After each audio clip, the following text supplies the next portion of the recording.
biasanya sih kalau misalnya kita nyapanya di depan udah luwes gitu, nanti belakang-belakangnya akan bisa ngikut sih. Jadi menurutku betul.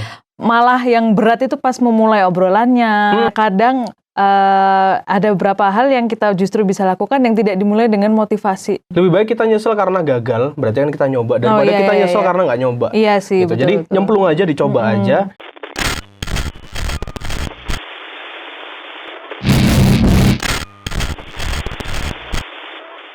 Oke, jadi hari ini, hari Senin, sekarang tanggal berapa ya? Tanggal berapa sekarang? Tanggal 5. Tanggal 5 Desember. Kita balik lagi di program Ngobrol Apa? Ngobrol seru? Seputar apa aja. Nah, jadi episode kali ini adalah episode di mana kita akan ngebahas semua pertanyaan yang masuk, pokok bahasan yang masuk ya. Karena beberapa waktu lalu sempat ada beberapa hal yang kita lakuin nih, 1 bulan yang lalu tepatnya. Karena waktu itu bisa dibilang ulang tahunnya Ngobrol Apa? Disciple Media. Disciple Media itu sekarang. Ya, betul ya. Jadi sedikit kita flashback 4 tahun yang lalu, apa 5 tahun yang lalu? 5 ya berarti. 5 tahun yang lalu, jadi Disciple Media itu pertama kali tayang itu di bulan Desember, tanggal 2017, tanggal 6 Desember. Nah, artinya besok itu ulang tahun ke 5. Nah, tapi kita bertepatan dengan hari ini tanggal 5 kurang 1 hari udah lah ya. Jadi sekarang kita akan ngebahas seputar selama 5 tahun belakangan ini. Jadi bukan ngebahas sih, lebih tepatnya kita karena sudah cukup banyak subscribers dan ada pertanyaan-pertanyaan yang masuk, kita bisa ngebahas seputar pertanyaan yang masuk 1 bulan yang lalu. Waktu itu kita ngebahas bareng Kalina sama Kak Yeni. Oh ya, aku belum kenalin. Jadi di tengah-tengah kita kali ini, kalau kalian nggak nonton visualnya, ada Kak Tabita Makitan yang sudah hadir untuk nemenin kita di pagi hari ini. Nah, tentu saja seperti biasa nih direkam dan akan tayang di YouTube kita jam 6 sore setiap hari Selasa. Siap. Sesi 1 besok tanggal 6 dan sesi 2 7 hari kemudian ya, atau tanggal 13. Tanggal 13 hari Selasa juga jam 6 sore di channel yang sama di Disciple Media. Nah, oke. Jadi sebelum kita mulai ngebahas semua pertanyaan yang masuk, ceritanya nih, waktu itu kita ngadain giveaway. Giveaway dan giveaway itu kita pilih dari komen-komen yang masuk. Komen-komen di YouTube kita. Di YouTube ya, semua ya. Ada beberapa komen yang masuk. Yang pertama itu ada, nah ini Ray 24 Nas. Dia dapat giveaway. Sudah langsung aja tunggu ya hadiahnya. Ray pemenangnya nih 24 berarti. Nas, ya ada 4 orang. Itu yang pertama. Kemudian ada Wiwin Rianti. Nah, itu pemenang kedua. Terus ada Selfie Marty, itu yang ketiga. Dan yang terakhir keempat ada Dio Gaming. Nah, oke. Jadi selamat buat 4 pemenang ini yang sudah dipilih sama tim. Dan pertanyaan-pertanyaan mereka lah yang akan kita bahas. Dan juga pertanyaan-pertanyaan yang lain. Yang lain, yang udah komen lah ya. Betul. Yang sudah masuk di kolom komentar kita. Siap. Walaupun kita ngebahas sesuatu yang dari kolom komentar, kita juga ngebuka tetap chatbox kita ya. Jadi buat kalian yang mungkin mau tanya atau apapun itu, silakan langsung aja ke www.ttr.org. Di sana ada chatbox kita, silakan kalian isi semuanya deh. Mau pertanyaan, mau kirim salam apapun, taruh aja di situ. Oke, kalau gitu cukup ya pertanyaan. Intronya cukup ya.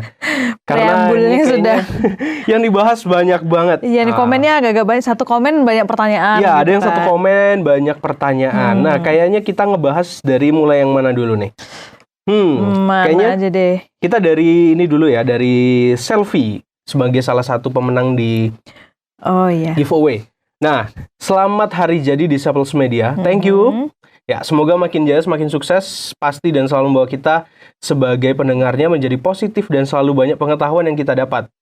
Dari topik yang ditayangkan, usulan topiknya adalah mengatasi kegalauan di kalangan remaja dan ibu rumah tangga. Bagaimana solusinya? Oke. Disclaimer, jadi kita belum ada yang berkeluarga, jadi kita nggak tahu bagaimana mengatasi kegalauan dalam rumah tangga sebagai ibu rumah tangga. Iya, ini sebagai ibu rumah tangga. Nah, jadi kayaknya aku kurang tahu dan mungkin kalau kamu tahu, nggak tahu juga. Ya kalau denger-denger sering lah ya. Kan teman-teman kita pasti ada yang sudah berkeluarga. Tapi kan biasanya tingkat kegalauan ini kan berarti terlalu luas ya. Mungkin yang remaja aja kali ya. Masih bisa kita bahas lah. Nah ini bagaimana mengatasi kegalauan di kalangan remaja. Nah, kayaknya kegalauan di anak remaja itu ada banyak juga ya. Iya. Karena faktornya apa ya nggak sih? Iya, makanya tapi mostly apa? Mostly apa ya? Dan zaman kita mas sekarang juga kayaknya beda gitu kan kegalauan. Kalau dulu remaja pastinya temen sih kayaknya, soal pertemanan lah, persahabatan. Iya.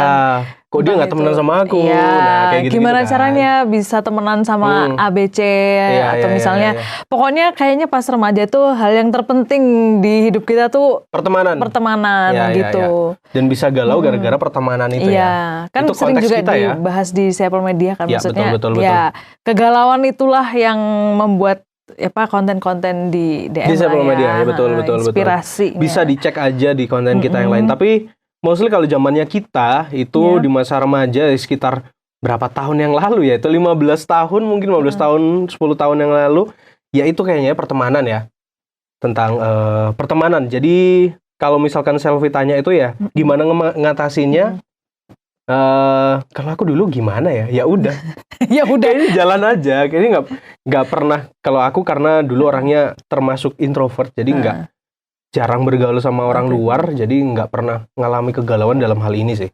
Oh gitu, iya betul. BTW ya, mengingat tadi ada menyinggung ibu rumah tangga, walaupun nih di Disciples Media atau kita ya nggak ada yang bisa gitu ya. Tapi dia sekarang kan ada tuh, betul.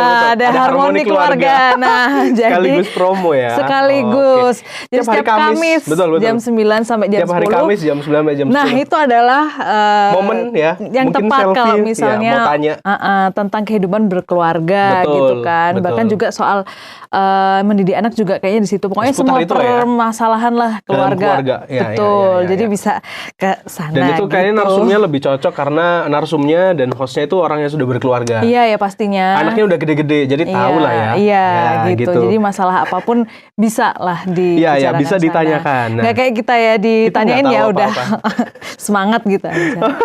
Balik lagi ke tadi. Balik lagi. Nah terus ada Raisya Nazwa Tania. Wah namanya agak panjang nih. Aku bacain semua. Selamat ulang tahun dan hari jadi di Disciples Media. Semoga sukses selalu dan memberikan banyak konten yang lebih banyak bermanfaat lagi. Bismillah, semoga bisa dapat topik konten seperti ini. Gimana sih cara biar public speaking kita bagus di depan semua orang? Ini ada beberapa pertanyaan, jadi ini dulu aja ya. Gimana cara kita biar public speaking kita bagus di depan semua orang? Kalau kamu gimana? Ya susah sih ya, maksudnya public speaking itu juga salah satu yang paling aku hindari dari dulu ya, dari sekolah misalnya kalau suruh presentasi mending kamu aja kayak gitu kan. Cuma kayaknya yang membuat sedikit misalnya nggak nervous atau apa itu ya lihat-lihat contoh lah gitu, gimana opening atau gimana. Biasanya sih kalau misalnya kita nyapanya di depan udah luas gitu, nanti belakang-belakangnya akan bisa ngikut sih. Jadi menurutku malah yang berat itu pas memulai obrolannya atau pas kayak openingnya lah, misalnya kita lagi presentasi justru yang menit pertama itu yang paling ini gitu. Tapi selanjutnya ya mengikuti lah. Kadang kok kayaknya kalau di tengah-tengah kan orang-orang kayaknya udah mulai nggak merhatiin segala macam. Itu juga kan mempengaruhi ya. Mempengaruhi kayak pengen waduh kok gini. Pengen cepet selesai ya kayak gitu. Iya, apalagi kalau misalkan audiensnya kok nggak ada respon, ini gimana nih? Ya kan gitu. Itu makin sulit kayaknya ngatasin di public speaking. Nah, kalau aku misalkan kalau aku contohnya seperti aku bilang tadi di awal, aku dulu itu orangnya diem banget, jarang keluar rumah, main game, menonton anime aja kerjaannya. Jadi yang namanya public speaking juga aku hindari, tapi lama-lama ya bisa sih. Iya. Karena ada hal yang mau nggak mau lah ya, kita mau di kuliah kerja tuh tetap sih public speaking, se-introvert apapun gitu ya. Itu wajib. Pasti ada saat dimana kita harus ngomong di depan orang gitu. Tapi paling nggak seenggaknya buat kalian yang mungkin belum pede buat public speaking, kalau misalkan kita harus ngomong di depan publik itu kan ada sesuatu yang disampaikan kan pasti. Jadi paling nggak kita nguasai materi lah. Itu kayaknya part terpentingnya. Mempersiapkan. Mempersiapkan materinya dengan baik supaya nanti misalkan kita ngomong nggak belepotan. Nah kalau udah ngomong belepotan itu akhirnya itu yang paling susah juga sih, karena belepotan tuh berhubungan juga dengan misalnya kalau kita gugup atau apa itu juga gitu. Berkata-kata. Iya, ketara. Terus hilang gitu tiba-tiba apa yang mau diomongin. Akhirnya apa gitu. yang mau diomongin akhirnya hilang. Nah, itu kayaknya part yang penting juga untuk menguasai materi. Dan lagi mungkin kalau misalkan kita pengen tahu gimana kita berinteraksi sama audiens, itu kayaknya aku barusan dapat training beberapa minggu lalu ya. Jadi kalau misalkan kita ngadain lagi, kalau misalkan kita jadi speaker di sebuah event public speaking, kita harus ngomong di depan. Itu kita bisa lempar pertanyaan, tapi bukan pertanyaan yang kayak misalkan kalian ada pertanyaan jadi kayak gitu. Nah, aku kayaknya kemarin tuh diajarin jadi kita menceritakan sebuah kasus. Ya, kita disuruh menceritakan sebuah kasus dan kasus itu gimana cara memecahkannya. Lebih mencari tanggapan ya, bukan melempar mau nanya apa nih gitu. Iya, mau nanya apa, nggak ada yang mau nanya pasti. Nah, jadi caranya adalah kita lempar sebuah kasus. Ada kasus ini diceritain, ada seseorang kayak gini. Nah, menurut kalian gimana nih orang ini harus bertindak? Nah, jadi kita bisa ngasih kasus ke mereka yang pasti yang berhubungan sama materi. Gitu. Betul. Itu mungkin sedikit tips ya. Tadi gimana kalau dari Ita tadi kita harus dari awal udah pede gimana harus bener-bener tahu materinya lah ya. Yang paling utama. Betul. Dan kita harus bener-bener tahu materi. Kalau nggak tahu materinya emang buyar bakalan. Iya. Terus yang kedua, motivasi apa yang buat seseorang bisa maju ke depannya? Wow. Motivasi. Wow, kalau soal motivasi nih sejujurnya ya kadang ada beberapa hal yang kita justru bisa lakukan yang tidak dimulai dengan motivasi. Iya. Jadi misalnya paham. Justru pas kita mau mulai tapi takut gitu kan. Terus ya bahasanya kayak ya udahlah mulai aja kayak gitu. Itu kan bukan motivasi ya. Terus maksudnya dalam hati mikirnya paling juga gagal nanti kayak gitu. Jadi malah dimulai dengan pesimis kayak gitu. Jadi menurutku sih untuk memulai sesuatu nggak harus butuh motivasi. Kadang langsung nyemplung kayak gitu tanpa kita tanpa kita dengan masih gugup dan takut dan lain-lain gitu. Jadi mungkin nggak perlu harus selalu mencari motivasi. Aduh nggak ada motivasi nih gitu.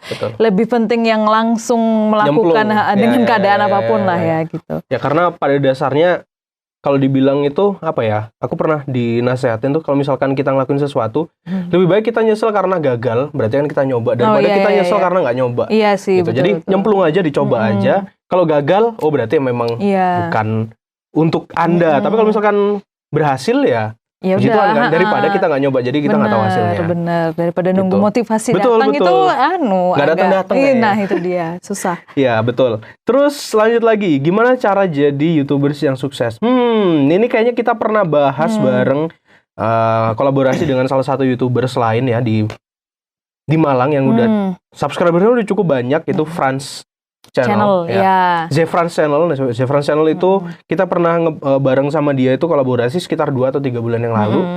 Dia punya channel yang ngebahas tentang review tempat-tempat wisata, hotel lebih tepatnya. Hotel-hotel seputar Kota Batu, Malang, Surabaya, dan beberapa waktu di Bandung juga, di Bali juga beberapa waktu lalu.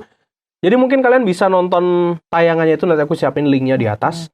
Di atas maksudnya buat kalian yang nonton YouTube ya. Kalau kalian lihat live nggak tahu nih di mana linknya. Ya bisa search mungkin keywordnya itu tadi ya. Zefranz Channel. Nah, nanti di Disciples Media kita pernah bahas bareng dia gimana dia memulai dari nol dan akhirnya bisa jadi seperti sekarang ini. Langsung aja nonton ke sana. Salah satu krunya juga adalah kru kita yang sekarang nggak hadir ya karena berhalangan.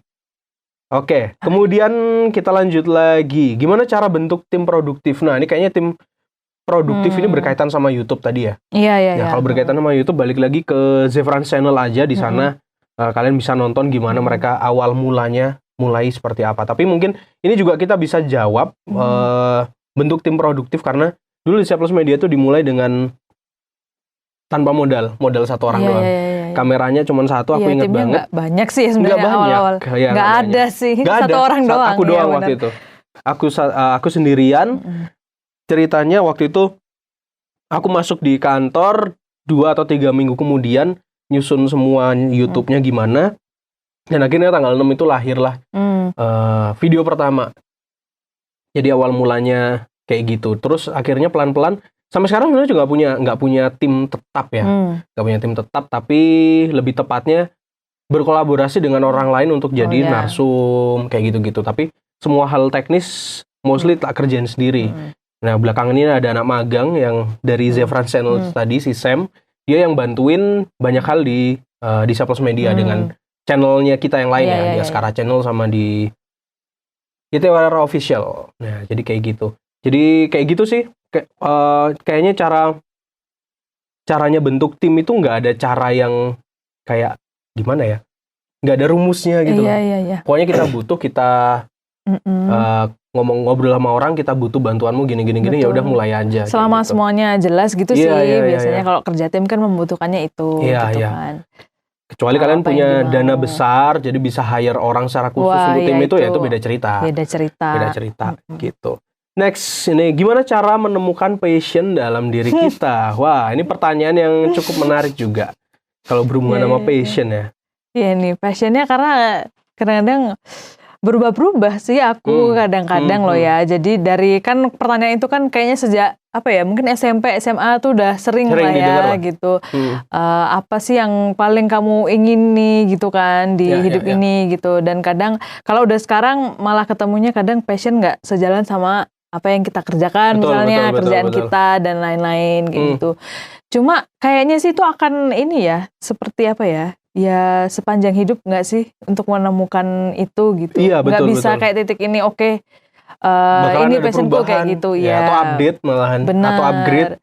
Karena gitu. Menurutku juga mungkin ada yang passion yang mungkin kita nggak tahu sebelum misalnya menemukan hal-hal yang baru kayak gitu. Ternyata ini nih gitu ini yang secara naturally gitu kan. Nah mungkin kita cuma bisa lebih peka aja sama hal-hal yang kita lakukan yang kan kalau passion tuh katanya kan kalau yang kita bisa melakukan tanpa ada paksaan kayak betul. Jadi maksudnya dan kalau nggak dilihat orang pun, orang nggak nanggepin pun kita tetap lakuin itu gitu. Ya mungkin bisa lebih aware di hal itu aja sih. Walaupun mungkin nggak ada satu fix passion yang betul. Punya, gitu. Memang passion itu sesuatu yang kita tahu atau kita dapetin itu ya seiring perjalanan hidup kita. Kita nggak bisa menentukan kayak aku ini suka benar, cuman belum tentu 1-2 tahun lagi bakalan sama gitu. Bisa jadi rasanya berubah, udah nggak passion sama itu lagi, atau itu tadi upgrade. Kalau upgrade ya bagus sih, berarti kalian nemuin apa yang kalian seneng. Tapi aku jadi inget salah satu pembahasan soal passion, bukan di Disa Plus Media, tapi aku kayak ikut training gitu. Jadi passion itu adalah sesuatu yang dibilang itu bahkan kita berani berkorban untuk ngelakuin hal itu gitu loh. Pokoknya ada film, kalau misalkan pasca kan kita bakalan dengar film namanya Passion of the Christ ya kan. Jadi passion itu kalau misalkan di judul film itu Passion of the Christ itu benar-benar sesuatu yang kita lakuin sampai kita rela berkorban ngelakuin itu gitu. Nah coba kalian cek ke diri kalian sendiri, apa sih yang kalian ngelakuin, bahkan kalian rela berkorban, nggak tidur kalian, tapi bukan terpaksa ya pastinya ya. Nggak terpaksa kalian mau keluarin duit modal berapapun kalian akan lakuin. Coba cek dalam diri kalian hal itu ada apa nggak. Kalau ada bisa jadi itu adalah passion kalian gitu. Oke, pertanyaan yang terakhir dari Raisya Naswa. Masih dari satu orang ya nih. Masih dari satu orang. Cara agar hidup kita lebih berwarna dan nggak bosan menjalani hari-hari. Wah, lebih berwarna nih kayak gimana dulu nih maksudnya? Oke, dan nggak bosan menjalani hari-hari. Oke, biar nggak stuck gitu ya. Mungkin terutama terutama mungkin orang-orang yang punya rutinitas lah yang setiap hari gitu kan. Betul, apalagi yang udah kerja biasanya. Yang sering ngelakuin lagi, ngerasain hal ini. Iya, yang rutinitasnya ya pokoknya dari Senin sampai Jumat biasanya itu sama gitu kan. Iya. Buat lebih berwarna tuh hobi nggak sih biasanya? Betul. Jadi maksudnya tetap kita tuh harus bikin effort lah untuk itu tadi meluangkan waktu biar nggak biar nggak sumpek. Betul. Karena itu penting juga sih gitu. Biar berwarna kayaknya ya itu hobi sama ya beda-beda ya setiap orang gitu. Ada yang berwarnanya kalau kumpul dengan banyak orang misalnya ya berarti ya itu yang diusahakan gitu. Atau ada yang mungkin yang sukanya di rumah aja itu juga seperti saya itu mending di rumah aja ya karena kalau udah itu tadi kalau hidupnya sudah melelahkan ya kadang-kadang ya udah istirahat aja atau segala macam pokoknya apapun itu tetap ada satu dialokasikan untuk self care itulah apapun itu bentuknya entah itu hobi atau apa yang kembali lagi yang tidak dengan terpaksa kita melakukannya. Ya. Kalau terpaksa berarti ya malah bikin ya udah sumpah ya nggak jadi berwarna. Mungkin warnanya kelabu. Iya, kelabu warnanya jadinya, abu-abu. Oke, kemudian dari Wiwin. Nah, selamat ulang tahun Disciples Media, semoga semakin maju dan jaya. Usulan topiknya sharing tentang menjaga pola hidup yang sehat. Atau ngobrol sampai sambil bercanda biar lebih seru. Oke, ini kayaknya kita selalu ngelakuin itu ya.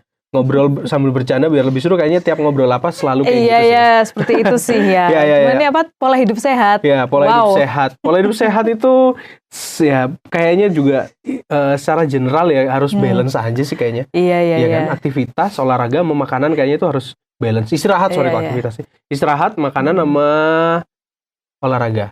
Betul sekali, walaupun itu sangat susah untuk dilakukan. Kalau dilakukan secara balance kayaknya sulit. Iya. Mungkin kita olahraga, kayak aku suka olahraga, makanan tapi nggak tak jaga, tidur nggak tak jaga. Berarti kan bisa dibilang nggak sehat kan? Iya, betul. Atau tidurnya banyak tapi nggak olahraga, makannya wah itu lebih ke. Iya, betul. Ada juga yang makannya dijaga banget tapi tidurnya nggak sehat. Terus tapi memang olahraga. Ini ya sangat kerasa gitu loh ketika kita udah berhasil melakukan 3 itu ya. Entah itu cuma 1-2 hari atau seminggu kayak gitu, kerasa gitu banget.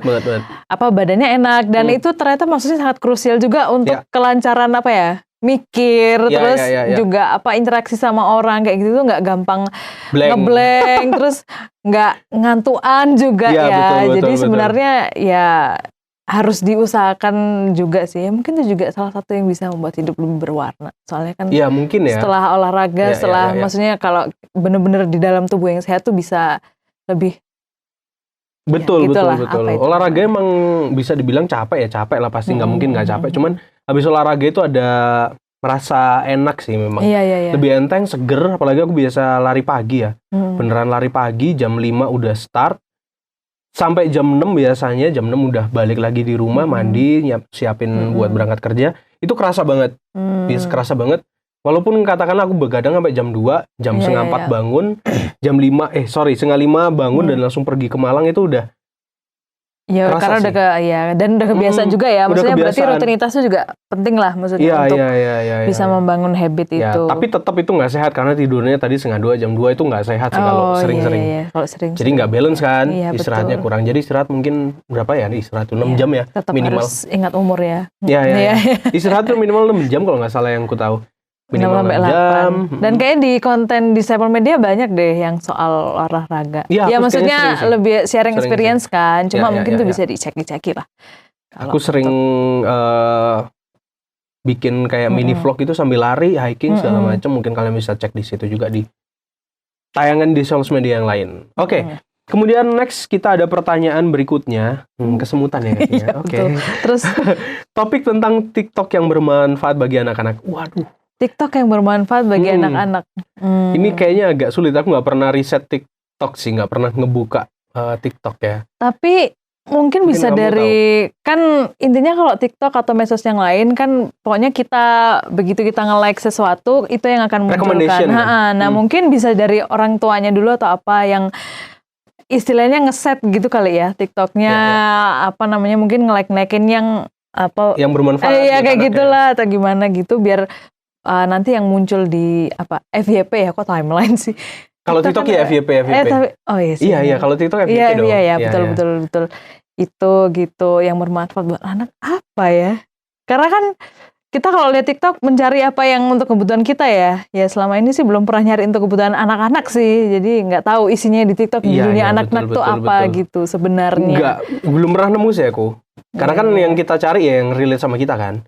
Ya mungkin ini kali yang apa art and craft gitu kali. Mungkin. Kayaknya itu banyak deh. Atau kayak knowledge apa gitu yang berapa menit isinya tentang ya sekedar pengetahuan gitu. Kayaknya aku nge-follow beberapa orang yang isinya kayak gitu soalnya. Oke. Jadi dia ngebahas kayak ya hal-hal simpel. Kenapa kayak misalkan bahasa Indonesia itu digunakan di mana aja. Dia ngebahas hal-hal yang simpel kayak gitu. Rupanya nggak di Indonesia aja, di beberapa negara, bla bla bla. Itu ada channel TikTok yang ngebahas sesuatu yang ringan gitu, berbau knowledge lah ya. Dan itu kayaknya untuk anak-anak bisa sih. Iya, banyak sih. Banyak sebenarnya. Pokoknya di sana tuh ada apa aja tergantung kita nyarinya gitu lah ya. Iya, tergantung kita nge-like apa. Karena kalau misalnya sekali kita like Atau save juga ya? Iya. Pokoknya iya benar, termasuk di dia. save juga. Termasuk di save juga. Karena memang TikTok itu ya itu tadi sesuatu yang apa ya? Ya kita harus bisa ngendaliin gitu loh. Apa yang kita lihat itu yang bakal direkomendasikan. Ya namanya juga FYP for you kan. Jadi tergantung kebiasaan kita. Ya. Oke, nah ini kita masih banyak cerita yang lain ya yang pasti. Ini masih ada Nathanael Victor, masih ada Rahmat Afandi. Pertanyaannya masih banyak ya. Terus ada Dio Gaming, salah satu pemenang juga. Dan ada Emak Rempong juga. Wih, itu siapa? Siapa tuh? Tidak tahu. Mungkin kita kenal enggak ya? Mungkin ya, mungkin. Mungkin kita bisa jawab satu pertanyaan lagi ya, yang mungkin jawabannya bisa nggak panjang lah. Iya. Cerita masa sekolah ini kayaknya panjang. Topiknya healing, berbagai macam tempat traveling anak muda. Oh itu panjang juga tuh. Ya. Membahas putar bisa nggak seorang introvert? Oh itu juga panjang. Oke kalau gitu kita bahas nanti aja ya. Panjang semua rupanya untuk pertanyaan-pertanyaan berikutnya. Jadi sorry banget buat kalian yang mungkin nonton di YouTube ya. Kalau kalian dengerin live, it's okay karena abis gini kita mungkin beberapa menit lagi kita akan balik ngebahas ini. Tapi mungkin yang kalian nonton di YouTube-nya kita, kalian tunggu 1 minggu lagi tanggal 13 ya, hari Selasa jam 6 sore kita akan tayangkan yang sesi yang kedua. Nah, jadi kalian baru saja nonton sesi yang pertama. Oke kalau gitu kita break dulu dan kita akan ketemu setelah yang satu ini.